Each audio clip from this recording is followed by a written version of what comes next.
তোরা দুইটা এমনি বইয়া রইছস আর ওই ঘুমাইতাছে, ওরে তোরা কিছু কস না কি লিগা? এই বেটা ওঠ, আরে বেটা ওঠ। কি রে, ওই কি রোজা রাখে নাই? ওঠ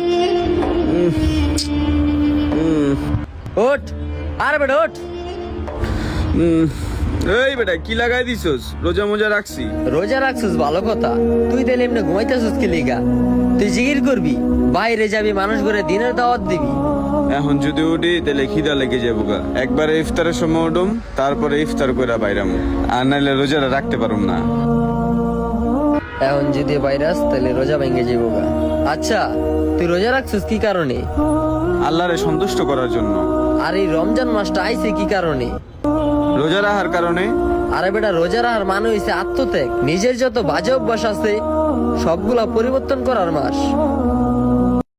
এই মাসটা অন্য অন্য মাসের মতো হেলায় দুলায় কাটায় দেওয়ার মাস না। তুই যদি এই মাসে তোর বাজে অভ্যাস গুলা পরিবর্তন না করতে পারোস, তুই যদি তোর গুনাহগুলা নামাপ করাইতে পারো, তোর মতো কুলাঙ্গার, তোর মতো কপাল পুরা এই দুনিয়াতে আর একটাও নাই। তুই ঘুমা, মরার ঘুম ঘুমা, দেখিস এই ঘুম জানি আবার শেষ ঘুম না হয়ে যায়, পরে আফসোস করলেও এই রমজান মাস আর পাবি না। সময় থাকতে বুঝো রে যুবক, সময় থাকতে বুঝো কি করতেছো এই দুনিয়ায়।